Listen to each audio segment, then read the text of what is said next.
नमस्कार दोस्तों, online YouTube channel पर आपका स्वागत है। दोस्तों, हम लोग मुगल राजपूत संबंध के अंतर्गत हैं, वो पढ़ रहे थे। फर्स्ट पेपर के अंतर्गत बीकानेर का रायसिंह पढ़ेंगे आज हम लोग। और बीकानेर का ये जो रायसिंह है, ये 1574 से और 1612 तक है ये शासक रहा। बीकानेर का जो रायसिंह है, इसको राजपूताने का कर्ण कहा जाता है। जो मुंशी देवी प्रसाद है, मुंशी देवी प्रसाद के द्वारा इन्हें किस नाम से जाना गया, तो इन्हें नाम देंगे, इन्हें राजपूताने का कर्ण कहा जाता है। बात करें दोस्तों, क्योंकि इनके समय माना जाता है बीकानेर में त्रिकाल पड़ा था, अर्थात चारा, अन्न और जल की कमी हो गई थी। तो इनके द्वारा सुविधाएं दी गई रायसिंह के द्वारा, इसीलिए मुंशी देवी प्रसाद के द्वारा इनको कर्ण के या कहें कि राजपूताने के कर्ण के उपाधि से वशीभूत किया गया। फिर बात करें बीकानेर का ये जो रायसिंह है, इस रायसिंह के समय ही बीकानेर के अंतर्गत है वो चित्रकला की शैली का विकास हुआ। यानी ये कहें कि शुरुआत हुई, चित्रकला शैली की क्या हुई, शुरुआत हुई। क्योंकि यहाँ के जो चित्रकार हैं, जो उस्ताद कहलाते हैं, जो चित्र के नीचे अपना नाम लिखते हैं, तो बीकानेर चित्रकला की शुरुआत रायसिंह के समय ही मानी जाती है। लेकिन जो बीकानेर की चित्रकला शैली का जो स्वर्ण काल कहलाता है, वो महाराजा अनूप सिंह का समय कहलाता है। फिर बात करें दोस्तों कि ये जो रायसिंह है, इन्हीं के द्वारा सबसे पहले महाराज की उपाधि धारण की गई। महाराजा व महाधिराज, महाराजा व महाधिराज की उपाधियां धारण की, इनके द्वारा धारण की गई। इससे पहले वालों ने जो है अलग उपाधि, यानी ये कहें कि राय की उपाधि धारण की थी, जबकि इनके द्वारा जो उपाधि धारण की गई महाराजा और महाधिराज। इसके अलावा अकबर के द्वारा अकबर के द्वारा इन्हें राय की उपाधि दी गई थी। अकबर के द्वारा कौन सी उपाधि दी गई थी? राय की उपाधि दी गई थी। माना जाता है कि रायसिंह अकबर व उसके पुत्र जहांगीर को ही क्या नाम दिया जाता है? सलीम। इनके समकालीन था, या ये कहें कि इनका कार्य किया, इनके समय कार्य किया इन्होंने। और माना जाता है कि जहांगीर को इन्होंने अपनी पुत्री का विवाह भी किया था सलीम के साथ में, यानी जहांगीर के साथ में अपनी पुत्री का विवाह भी किया था। अकबर इन्हें 4 हजारी मनसबदारी प्रदान करता था।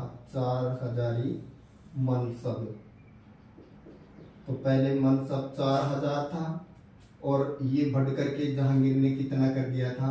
5000। तो याद रखिए, पहले रायसिंह का मनसब अकबर ने कितना किया? 4000, जबकि अकबर के पुत्र जहांगीर ने ये मनसब बढ़ाकर कितना कर दिया था?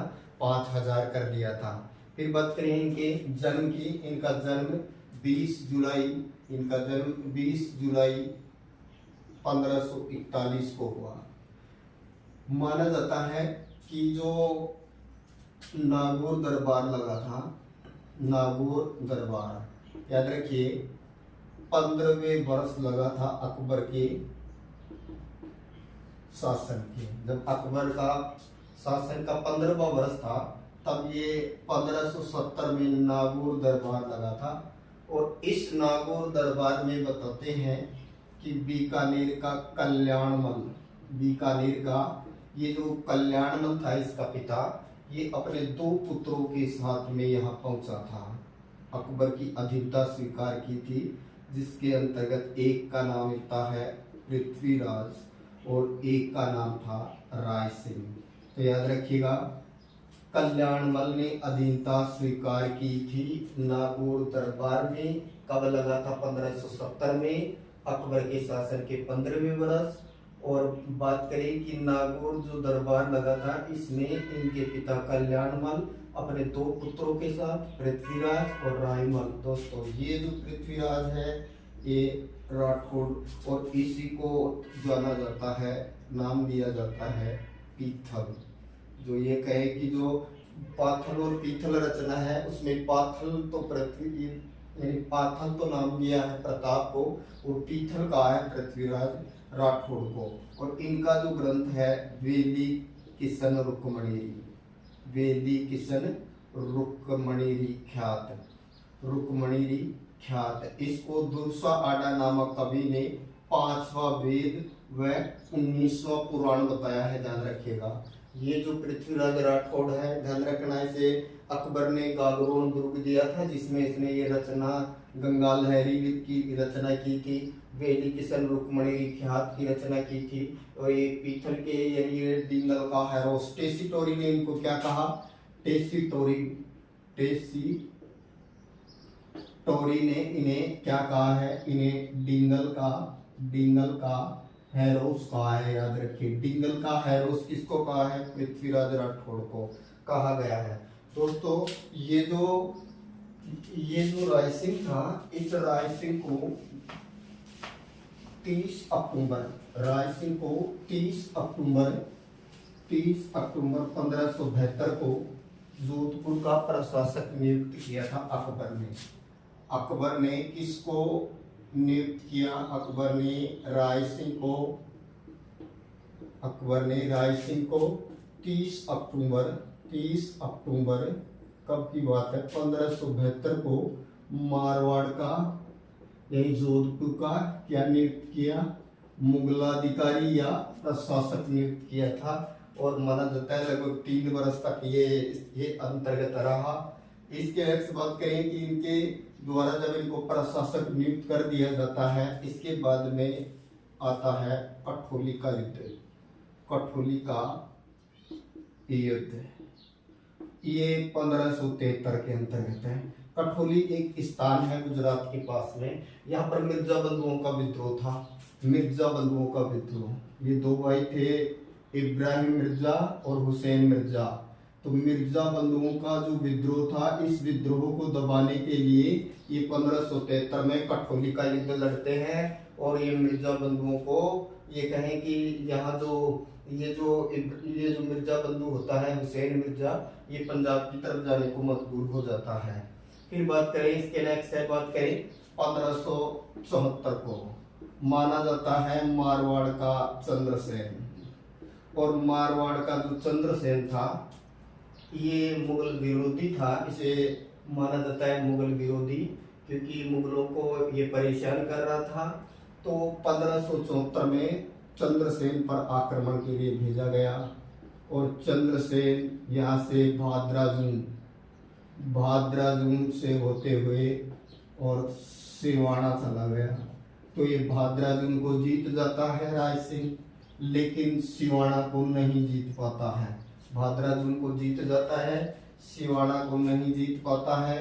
और ये बात है 1574 की। इसके बाद नेक्स्ट बात करें 1576, जो गुजरात का सिरोही का जो शासक, सिरोही का कौन था यहाँ, देवड़ा सुल्तान, सिरोही का देवड़ा सुल्तान। और झालोर का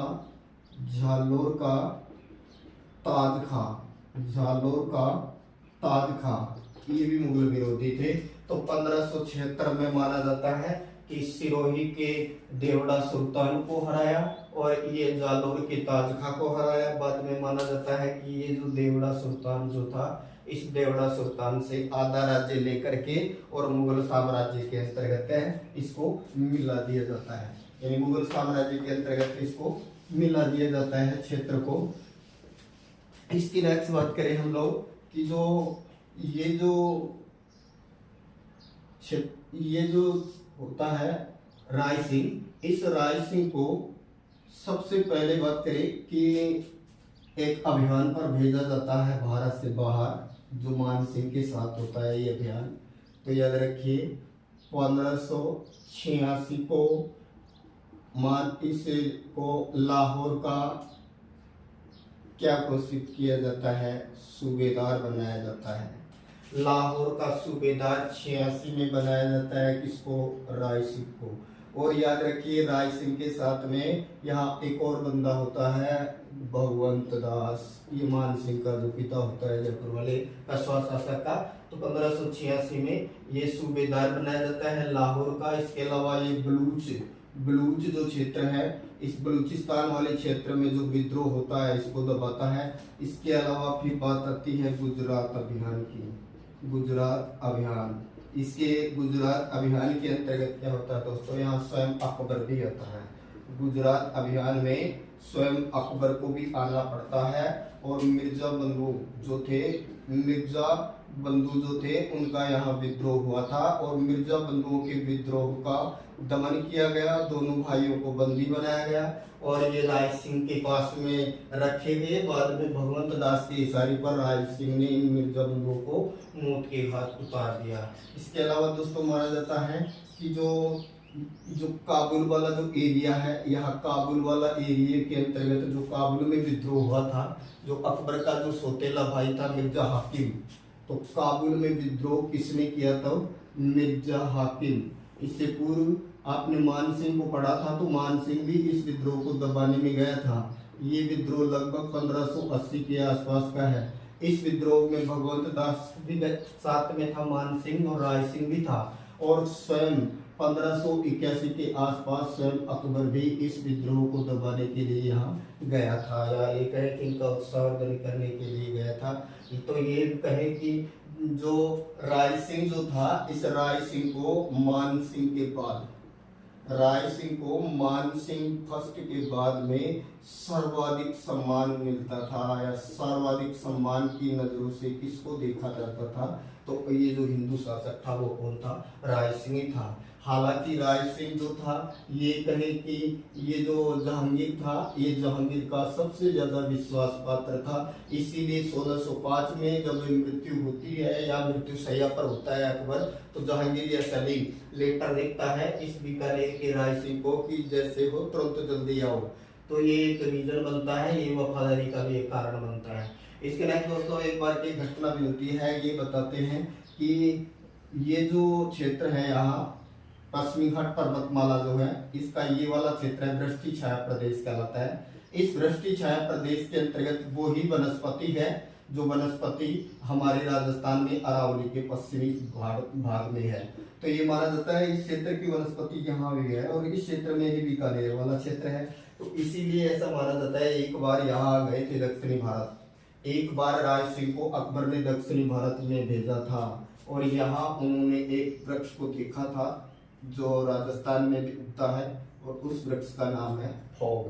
तो उस फोग वृक्ष को देख करके इस फोग वृक्ष को देख करके उन्होंने दुआ कहा था यहाँ कि ओ संदेशी मुखड़ा में परदेशी लोग और मानक अकबर तेड़िया तू पिवायो फोग, अर्थात उस वनस्पति को देख करके अपनत्व का भाव है वो प्रकट किया गया था।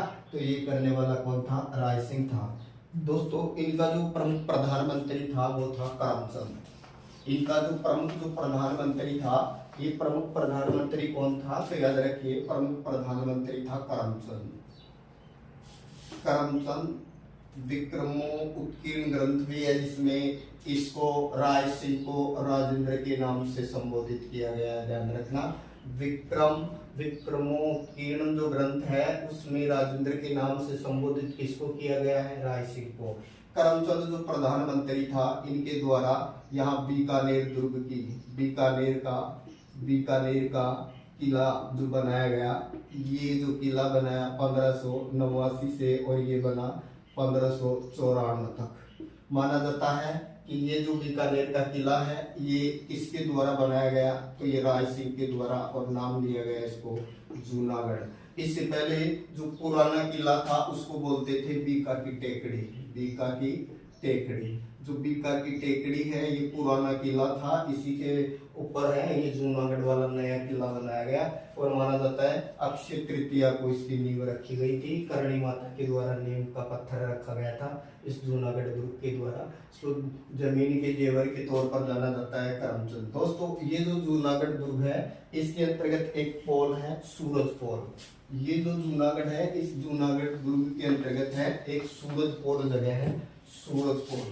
और सूरज पोल जो जगह है यहाँ पर दो मूर्तियां लगी है, गज सवार या गजारूढ़ भी बोल सकते हैं, हाथी पर सवार। एक मूर्ति है जयमल और दूसरी है पत्ता की। जयमल राठौड़ था और पत्ता सिसोदिया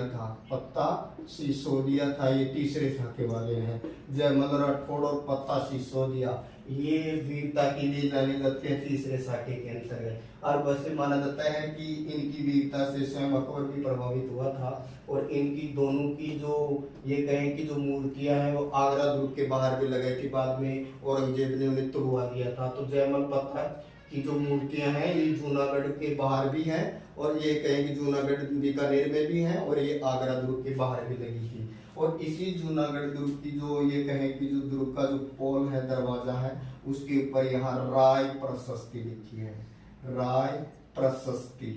और ये जो राय प्रशस्ति जो है, इस राय प्रशस्ति को लिखने वाला जैता नामक जैन मुनि था। जैता नामक जैन मुनि के द्वारा ये जो बीकानेर की राय प्रशस्ति है इसकी रचना की गई। ये संस्कृत भाषा में है और माना जाता है कि इसमें बीकानेर के जो राठौड़ है, या ये कहें कि बीका से लेकर और रायसिंह तक के जो शासक हैं उन सबका इसके अंतर्गत है वो इतिहास लिखा हुआ मिलता है। रायसिंह एक बहादुर शासक के तौर पर जाना जाता है और लाहौर का भी ये सूबेदार बना। सिरोही का आधा भाग भी ले लिया था, ऐसे काबुल भी जाना पड़ा। और माना जाता है मिर्जा बंधुओं का भी इन्होंने विद्रोह को दबाया था। तो ये जो रायसिंह है दोस्तों, इनके द्वारा और क्या है, तो एक और इनके द्वारा विशेष बात है, राजपूताने का कर्ण किसको कहा जाता है, तो राजपूताने का कर्ण किसको कहा जाता है, ये किसने कहा, तो मुंशी देवी प्रसाद ने। और किसको कहा, तो ये माना जाता है ये बीकानेर के राय सिंह को कहा। बीकानेर का जो राय सिंह है ये चंद्रसेन के ऊपर भी आक्रमण करता है, लेकिन चंद्रसेन जो है वो भादरा जून से होते हुए पाली की तरफ निकल जाता है। और दोस्तों इनकी मृत्यु की अगर बात करें तो दक्षिणी भारत में बुरहानपुर नामक जगह पर ये 22 जनवरी 1612 को दक्षिणी भारत में बुरहानपुर नामक जो जगह है यहाँ पर इनकी क्या हो जाती है, मृत्यु हो जाती है। और इसके बाद में अगले शासक के बारे में पढ़ेंगे नेक्स्ट क्लास में। दोस्तों गर्मी का असर बहुत भयंकर हो चुका है। Thank you.